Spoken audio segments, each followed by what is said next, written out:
சவால் விடுகிறேன். திமுகவின் கடைசி தொண்டன் சொல்லுகிறேன். தைரியம் இருந்தால், அவ்வளோ நம்பிக்கை அவருக்கு இருந்தால் ராஜினாமா செய்து எலெக்ஷன் சந்திக்க சொல்லுங்கள்.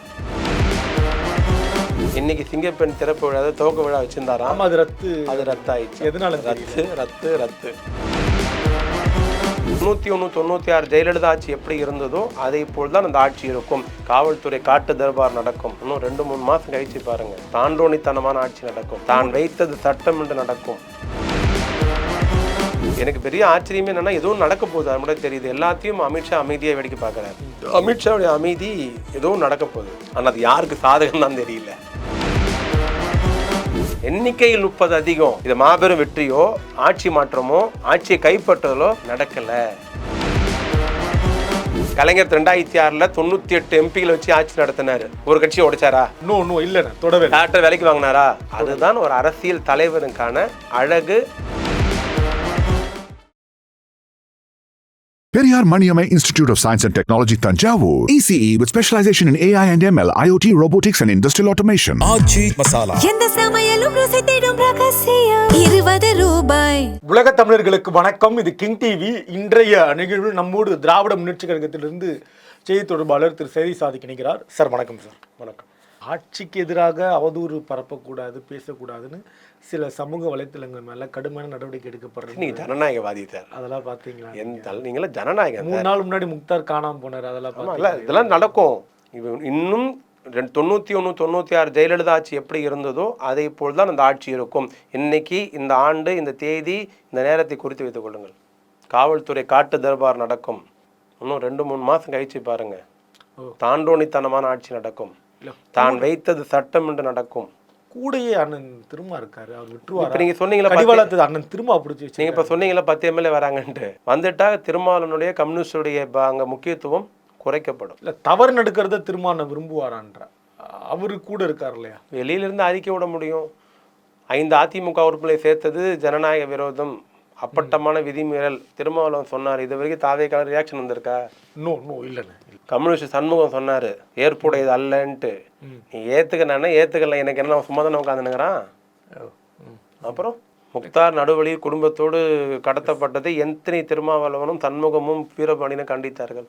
அதுதான் சொன்னோம். இன்னும் மோசமா போகும். இன்னும் என்னெல்லாம் எதிர்பார்க்கலாம்னு நினைக்கிறீங்க இந்த ஆட்சி மேல? அதான் சுருக்குமா ஒரே 91 96 ஆட்சி பார்த்துருக்கீங்களா? ரொம்ப காட்டாருன்னுவாங்க. நம்ம பார்க்கல, நான் பார்த்துருக்கேன். அருணாச்சலம், சிதம்பரம், டிஎன் சேஷன், ஷாம் வழக்கறிஞர் விஜயன், சண்முக சுந்தரம், சந்திரலேகா, இப்போ இருந்தது ஷாம் இருக்கார்ல அவரு, மதுராந்த எம்எல்ஏ சொக்கலிங்கம், தூத்துக்குடி எம்எல்ஏ ரமேஷ், அவங்க கட்சி எம்எல்ஏங்களே, வாச்சாத்தி கலவரம், கொடியங்குளம் கலவரம், வீரப்பன் தேடுதல் வேட்டை, அத்துமீறல், சிதம்பரம் பத்மனி கற்பழிப்பு, நிர்வாக ஊழல், சுடுகாட்டில் ஊழல், புடவையில் ஊழல், எல்லாமே நடக்குங்க. எல்லாமே எதிர்பார்க்கலாம். அதை விட மோசமாக இருக்கும், இன்னும் கூடுதலாக. ஆமாம். இந்த குதிரை பேரமெல்லாம் அவருக்கு எதிரான வழக்காக மாறுமா? அதுக்கு வாய்ப்பு இருக்கா? அது எனக்கு பெரிய ஆச்சரியமே என்னன்னா, எதுவும் நடக்க போகுது அது மட்டும் தெரியுது. எல்லாத்தையும் அமித்ஷா அமைதியாக வேடிக்கை பார்க்குறாரு. அமைதி மிகப்பெரிய ஆபத்து. ஒரு தொண்டனுடைய அமைதியை விட ஒரு தலைவனுடைய அமைதி மிகப்பெரிய ஆபத்து. அமித்ஷாவுடைய அமைதி எதுவும் நடக்க போகுது, ஆனால் அது யாருக்கு சாதகம் தான் தெரியல. அமித்ஷா ஒவ்வொரு முறை தமிழ்நாட்டில் கால் வைத்த போதெல்லாம் அதிமுக 1% வாக்கு வங்கி குறைந்தது. திமுக தனிமைப்பட்டு நிற்கிறதுன்னு சொல்றாங்களே, அது எப்படி புரிஞ்சு? சந்தோஷமா இருக்கும் தொண்டெல்லாம். எவ்வளோ நாள் மற்றவனையும் தூக்கி சுமக்கிறது அப்படின்ற நினைப்பு. தூக்கி சுமந்தது தலைவருடைய கட்டளைக்காக, தலைவருடைய வேண்டுகோளுக்காக, தலைவருக்காக. அந்த தலைவரை விட்டு அவங்க போயிட்டாங்கன்னா திமுக இனிமேல் அடிச்சு ஆடுவான்ல. தனக்கு வந்த வாய்ப்பெல்லாம் கூட்டணி கொடுத்த தியாகி தானங்க திமுககாரன். எத்தனை எம்எல்ஏ, எத்தனை மேயர், எத்தனை கவுன்சிலர், எத்தனை நாடாளுமன்ற உறுப்பினர்கள். திமுக ஜெயிக்க கூட்டணின்றது என்னன்னா, இப்போ எடப்பாடி மாதிரி தோத்த தொகுதியை கொடுத்துட்டு ஜெயிக்கிற தொகுதியை அவங்க வச்சுப்பாங்க. ஆனால் திமுக மிகப்பெரிய பண்பட்ட இயக்கம். ஜெயிக்கிற தொகுதியை கொடுத்து அது ஜெயிக்கலாம். என் தொண்டை 50 வருஷம் 30 வருஷம் 40 வருஷம் உழைச்ச ஒன்றிய செயலாளர், நகர செயலாளர், மாவட்ட செயலாளர், மூத்த முன்னணி எவ்வளோ பேர் இருக்கிறாங்க. ஆனால் தலைமை சொல்லிவிட்டு இந்த ஒரே காரணத்துக்காக கட்டுக்கோப்பாக இருந்தார்கள். அந்த கட்டுக்கோப்பை இந்த கட்சியை தவிர யார்கிட்டையும் எதிர்பார்க்க முடியாதுன்று தான் கூட்டணி கட்சியெல்லாம் காமிச்சிட்டாங்க. நிறைவான கேள்வினா, நீங்கள் இது விருப்பம் இருந்தால் பதில் சொல்லலாம். நிறைவான கேள்வியாக தான் நான் முன்வைக்கிறேன். திமுக அதிமுக கூட்டணி நடந்தது, விரும்பலை, அதனால் நாங்கள் வெளியே வந்தோம் அப்படின்னு சொல்றாங்க திருமாவளவன் உட்பட. அது என்ன உண்மை என்ன நடந்ததா? இல்லை, அது விரும்பல வெளியே வந்தோன்ட்டு யாரும் சொல்லலை. ஒன்று. ரெண்டாவது, ஊடகங்களாலும் சில செய்தி நிறுவனங்களாலும் சில சமூக வலைதளத்தில் திட்டமிட்டு என்ன திட்டம், எதனால முன்னெடுக்கப்பட்ட, அதாவது ஒரு 108 தான் சுருங்கிட்டாரு. சரி, 108க்கு அப்புறம் யார்கிட்ட ஆதரவு வாங்குதுன்னு 24 மணி நேரத்தில் அவங்க குழப்பம். ம், ம். சரியான ஐடியா இல்லை, அதுக்கான இது இல்லை. மக்கள் முன்னாம வச்சுங்க, விஜய் அமோக வெற்றி பெறலை, மாபெரும் வெற்றி பெறலை, ஆட்சியை கைப்பற்றலை. முதல்ல ஞாபகம் வச்சுக்கணும். விஜய்க்கு முட்டு கொடுக்குற விளம்பரத்துக்கு ஆசைப்பட்டு சில தொலைக்காட்சிகள் வேணால் 1008 டிசைனாக டயலாக்கை போட்டுக்கலாம். அமோக வெற்றி, ஆட்சியை கைப்பற்றினால் பெரும்பான்மைனா நீங்கள் 140 தாண்டிடணும். ஸ்வைப்பே கிடையாது, கிராஃப்டே ஏறல. 140 தாண்டி இருந்தாலும் நீங்கள் ஆட்சியை கைப்பற்றுனீங்கன்னு அர்த்தம். எஸ். ஓகே, நான் ரொம்ப தெளிவாக அந்த வார்த்தையை சொல்கிறேன். 120 தாண்டினா நீங்கள் ஆட்சியை கைப்பற்றிட்டீங்க. 120 மேஜிக் நம்பர் 118 120 தாண்டி ஆட்சியை கைப்பற்றினா. 140 தாண்டினால் எஸ் பெரும்பான்மை தாண்டி வெற்றி பெற்றார். 150 தாண்டிங்க மாபெரும் வெற்றி. இதெல்லாம் விஜய் வந்ததுக்கான சான்றா இருந்திருக்கணும். திமுக கூட்டணி எவ்வளோ? மொத்தமே 74 தான். 74. தாவேகா எவ்வளோ? அவங்க 108 107. 2 செல்ல 107. எண்ணிக்கையில் 30 அதிகம். எப்படி? 75 107. எண்ணிக்கையில் 30 அதிகம். இது மாபெரும் வெற்றியோ ஆட்சி மாற்றமோ ஆட்சியை கைப்பற்றதோ நடக்கலை. உங்களுக்கு புடுங்கிட்டு அடிச்சிட்டு இருந்ததுன்னா நீங்கள் தான் ஆட்சிக்கு வரணும்னா கலைஞர் 71 வந்தார்ல, 180+. திமுக மட்டும் கூட்டணியை சேர்த்து 228. அது வந்தால் புரட்சி, மிகப்பெரிய ஆளு. 91 ஜெயலலிதா வந்தாங்கல்ல, மிகப்பெரிய ஆளு. 2007 ஜெயலலிதா வந்தாங்கல்ல, மிகப்பெரிய ஆளு. 96 கலைஞர் வந்தார்ல, அது ஏகோபித்த மக்களுடைய ஆதரவை பெற்று ஆட்சி அமைப்பது. எப்படி? ஏகோபித்த மக்களுடைய ஆதரவு பெற்று ஆட்சி. நீங்க ஏகோபித்த மக்களுடைய ஆதரவு கிடையாது கிடையாது கிடையாது கிடையாது. பெரும்பான்மை மக்களுடைய ஆதரவு பெற்றீங்களா? கிடையவே கிடையாது. இல்ல. எஸ். இப்போ மைனாரிட்டி ஆட்சி, மைனாரிட்டி மக்கள் கிறிஸ்துவ முஸ்லீம்களை சொல்லல, வாக்களித்த எண்ணிக்கையில் மைனாரிட்டி. வாக்களித்த எண்ணிக்கையில் மைனாரிட்டி.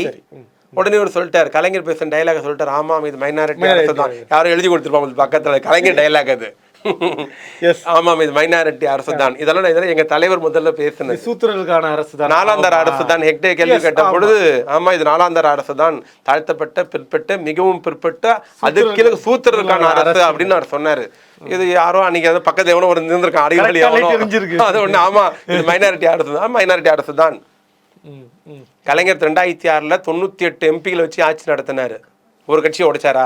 நோ இல்லண்ணா, தொடவே டாக்டர் வேலைக்கு வாங்கினாரா? கிடையாது கிடையாது. காங்கிரஸ் பாமக இருந்தது. அன்னைக்கு அதிமுக நினைச்சிருந்தா 10 பேர் வேலைக்கு வாங்கியிருக்க முடியாதா? நிச்சயமா பண்ணிருக்கலாம். வாங்கினாரா? தொடல. அதுதான் ஒரு அரசியல் தலைவனுக்கான அழகு. ஒரு தலைவன் எப்படி ஆட்சி நடத்தணுன்றதுக்கான ஒரு எடுத்துக்காட்டு. நீங்கள் தடுமாறுகிற காரணத்தினால் அவசரமாக 4 பேரை விலைக்கு வாங்கியிருக்கீங்க. அது மக்கள் ரசிக்கலை. உங்களுடைய பலவீனம் வெளிப்பட்டிருக்கிறது, உங்கள் பதவி ஆசை வெளிப்பட்டிருக்கிறது, உங்கள் பதவி வெறி வெளிப்பட்டிருக்கிறது.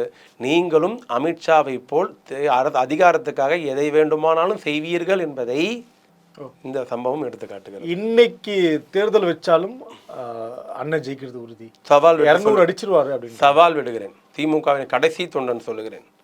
தைரியம் இருந்தால், அவ்வளோ நம்பிக்கை அவருக்கு இருந்தால் ராஜினாமா செய்து எலெக்ஷன் சந்திக்க சொல்லுங்கள், பார்க்கலாம். நம்பிக்கையோடு எழுதுறாங்கண்ணா சமூக வலைதளங்கள்ல. இன்னைக்கு அண்ணா ஆட்சி கலைச்சாலும் 200ன்றாங்க. மறுபடியும் நின்னா கண்டிப்பாக எழுதுனவன் சிங்கப்பூர்லேயோ மலேசியாலேயோ இல்லை துபாயில வேலை செஞ்சுட்டு இருந்திருப்பான். நமக்கு வேண்டப்பட்ட பிள்ளைங்களே எழுதுறாங்கண்ணே. இன்னொன்னு சொல்றாங்க, அரசியல் புரிதல் இல்லாம. அவங்க இன்னொன்னு சொல்றாங்க, நான் சொல்றேன், குளத்தூர்ல முதலமைச்சர் தோத்துட்டாரு, அதுக்கப்புறம் என்னப்பா பேசுறீங்கன்னு நான் சொல்றேன்ல. குளத்தூர்ல முதலமைச்சர் தோத்ததுக்கான பலனை மக்கள் அனுபவிக்கிறார்கள். ஒண்ணு மெயின் காரணம், சில நிர்வாகம் எங்க கட்சியிலையும் 4 பக்கமும் மக்கள் ஒரு அபரிவிதமான நம்பிக்கை.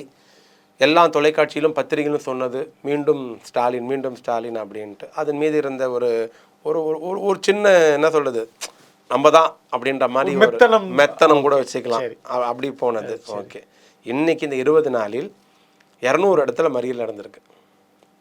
கரண்ட் இல்லை, தண்ணி வரல, கரண்ட் இல்லை, தண்ணி வரல.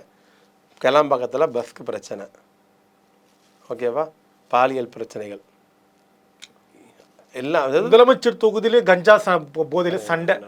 13 வண்டி உடைச்சிருக்காரு. இன்னைக்கு சிங்கப்பெண் திறப்பு விழா துவக்க விழா வச்சிருந்தாராம். ஆமா, அது ரத்து. அது ரத்து ஆயிடுச்சு. எதனால ரத்து ரத்து ரத்து லீவ் போட்டாருன்றாங்க. ரத்து 19 பிரச்சார கூட்டங்கள் ரத்து. இதே ரத்து தான். அவ்வளவுதான். நீங்க என்ன மனநிலையில இருக்கீங்க? முதலமைச்சர் தோல்வியிலிருந்து மீண்டு வந்துட்டாங்களா திமுக? புரிஞ்சுக்க முடியல. இல்ல, திமுக எங்களுக்கு வெற்றி தோல்வி சாதாரணங்க. சரி, நாங்கள் பார்த்த மாதிரி வெற்றியும் இல்லை, நாங்கள் பார்த்த மாதிரி தோல்வியும் இல்லை. எங்களால் ஜென்சி கிட்ஸ் இருக்காங்களே, அவங்களுடைய மனநிலையை கணிக்க தவறிவிட்டோம். அவங்களை நல்வழிப்படுத்த ஓட்டு எப்போ ஞாபகம் வச்சிங்க, ஒரு 5% ஓட்டு தான் இந்த பக்கமா அந்த பக்கமான்னு சாயும். எப்பவுமே தேர்தல் முடியுது, ஒவ்வொரு கட்சிக்கும் ஒவ்வொரு கூட்டணிக்கும் ஒவ்வொரு வாக்கு சதவீதம் இருக்கிறது. அது எப்பவுமே நிலையா விழுந்துரும். அந்த 5% ஓட்டு எந்த பக்கம் சாயுதோ அதுதான் ஆட்சி அமைக்க நம்பர் கொடுக்க போகுது. அரசு நடக்கிறதே இந்த 6% ஓட்டுக்காக தான். அரசு நடத்துறதே இந்த 6 நடுநிலை. 2016 ஒன்னே காடு தான் நடுநிலைன்னு சொல்லுவாங்கல்ல. தேர்தல் முடிவெடுப்பாங்கல்ல இவங்களாம் அவங்களாம். அந்த 6% எந்த பக்கம் சாய்கிறதோ அது ஆட்சி. அப்படிதான் எல்லா தேர்தலும் நடந்தது. இதையும் அப்படி நினைச்சிட்டு இருந்தோம். திமுக கூட்டணியே வாக்கு வங்கி 40% இருக்கிறது, அதிமுக 28-30 தான் இருக்கு, ஒரு 10% டிஃபரன்ஸ் இருக்கும் அப்படின்ட்டு. ஆனா இந்த தேர்தல் என்ன ஆச்சுன்னா, இந்த 5% நடுநிலையாளரை தவிர்த்து இந்த 40% எங்க கட்சி ஓட்டு இருக்குல்ல, கூட்டணி திமுக ஓட்டு, காங்கிரஸ் ஓட்டு, விடுதலை சிறுத்தை ஓட்டு, கம்யூனிஸ்ட் ஓட்டு, இதெல்லாம் அப்படி இருக்கும்னு நினைச்சோம்ல, அதுலயும் ஓட்டை விழுந்துருச்சு. அதுல இருந்த ஜென்சி கிட்ஸ், அந்த குடும்பத்தில் இருந்த ஜென்சி கிட்ஸ்கள், அந்த குடும்பத்தில் இருந்த ஜென்சி கிட்ஸுடைய 10%, 14-15% ஓட்டு இங்கே வந்துருச்சு. அங்க இருந்த 10%, 14% தரப்புல இருந்து இங்கே வந்துருச்சு. 20 இவர் 30-34 தூக்கி கொடுத்துருச்சு. ஆக நம்ம குடும்பத்தில் இருக்க ஜென்சி கிட்ஸை முதல்ல கரெக்ட் செய்தால்தான், அரசியலை புரிதலை உண்டாக்கினால்தான், கொள்கையை உண்டாக்கினால்தான், நல்லது கெட்டதை சொன்னாதான், சமூக நீதியை சொன்னாதான், மதச்சார்பின்மையை சொன்னாதான், பெரியார், அண்ணா, கலைஞர், திமுக, திராவிட இயக்கம், சமூக நீதியை சொல்லி கொடுத்தால்தான் இதை மீட்டெடுக்க முடியும். 5% ஓட்டுன்றது தேர்தல் மாறிடும். இன்னைக்கு கடந்த தேர்தல் அதிமுக ஓட்டு போடும், இந்த திமுக ஓட்டு போடுவாங்க. அது டாவான் டோல்ல தான் இருக்கும் எப்பவுமே. 5 வருஷம் கவர்மெண்ட்டை பார்த்து முடிவு பண்ற கூட்டம் அந்த கூட்டம். அந்த கூட்டத்துக்காக தான் எல்லாம் அரசு நடந்தது. ஆனால் இந்த முறை என்ன ஆச்சுன்னா, எல்லா குடும்பத்தில் இருக்கிற ஜென்சி கிட்ஸுகளால் தான் ஒரு ரீல்ஸாக இந்த ஆட்சி உருவானது. நாங்கள் இப்போ எதில் கவனம் காட்டுறோம்னா, குடும்ப ஓட்டுகள் மூலம் கவனம் காட்டணும், குடும்பத்தில் இருக்கிற ஜென்சி கிட்ஸை மூலம் சரிப்படுத்தணும். அதில் அதை கொஞ்சம் தவற விட்டது தான். நீங்கள் சொன்னீங்களே, குளத்தூரில் முதலமைச்சரே தோற்றாருன்னு, அது விஜய் தோக்கடிக்கல, எங்கள் குடும்பத்தில் இருந்த சில நபர்களை கணிக்க தவறியதால் ஏற்பட்ட தோல்வி. ஏன்னா சென்னை மாதிரியான இடங்கள்ல திரு உதயநிதி வெற்றி பெறுகிறார், திரு சேகர்பாபு வெற்றி பெறுகிறார். சென்னை கோட்டை முன்மாதிரியான தொகுதி குளத்தூர், நம்மளை கண்ணெதிர பார்த்துருக்கும். தினமும் அந்த பாதையை கடந்து வரும். அந்த தொகுதியில் முதலமைச்சர் தோல்வின்றது உள்ளபடி யாரும் விரும்பலாம்னு பார்க்கப்படுது. பெருந்தலைவர் காமராஜர் விருதுநகரில் தோற்ற போது தேர்தல் முன்னணி நிலவரத்தை கேட்டுக் கொடுத்த அண்ணா மிகவும் வருத்தப்பட்டாராம். நான் படித்திருக்கேன் புத்தகத்தில். காமராஜரே தோக்கடித்த நாடு நம்ம என்ன செய்யும் அப்படின்ட்டு. இது அரசியல் பண்பாடு பார்த்தீங்கன்னா, அண்ணாவை 62 தோக்கடிச்சது காமராஜர். 62 அண்ணாவை காமராஜரே தோக்கடிக்கிறாரு, உங்களை உள்ள விட மாட்டேன் அப்படின்னு. அந்த 62 தோத்த அண்ணா 67 ஜெயிக்கிறாரு, காமராஜர் தோக்குறாரு. அப்படி மாறுது. ஸ்டூடெண்ட் வச்சு. ஆமா, ஸ்டூடெண்ட்டை வச்சு இல்லை, அவர் திமுக மாணவர் அணியில இருந்தார், அந்த ஊருக்காரு. மாணவர் காலேஜில் படிச்ச இந்த ஸ்டூடெண்ட் கொண்டு போய் நிக்க வச்சு இல்லை. இது இவங்க அரசியல் அறவேக்காடுங்க பேசுறது. அவரு மாணவராக இருந்தவர், மாணவர் திமுக வேலை செய்யற ஒர்க் பண்றாரு. மொழி போராட்டத்துல பெரிய லெவல்ல சீனிவாசன் கலந்துக்கிறார். எப்படி ஸ்டூடெண்ட் எப்படி துணை சபாநாயகர் ஆக முடியும்? கலந்துக்கிட்டாரு. அரசியல் அன்னைக்கு காமராஜருக்கு அரசியல் அண்ணாவை தோக்கடிக்கணும்னு தேவைப்பட்டது. 67 அரசியல் காமராஜரை தோக்கடிச்சிருச்சு. இது அரசியல், அந்த அரசியல் தான் இது. அது அரசியல் புயலா அடிச்சுது. இது ஜென்சி கிட்ஸனுடைய தவறான கணிப்பால் எங்கள் தலைவர் குளத்தூரில் வெற்றி பெறாமல் போக முடியாமல் போனது. அதுக்கப்புறம் நடந்த காட்சியெல்லாம் பார்த்தோம். மீண்டும் வருவோம், தொடர்ந்து பேசுவோம். நன்றி, மகிழ்ச்சி. Periyar Maniamai Institute of Science and Technology, Tanjavur. ECE with specialization in AI and ML, IoT, robotics and industrial automation. எந்த சமையலும் ருசி தேடும் ரகசியம் 20 ரூபாய்.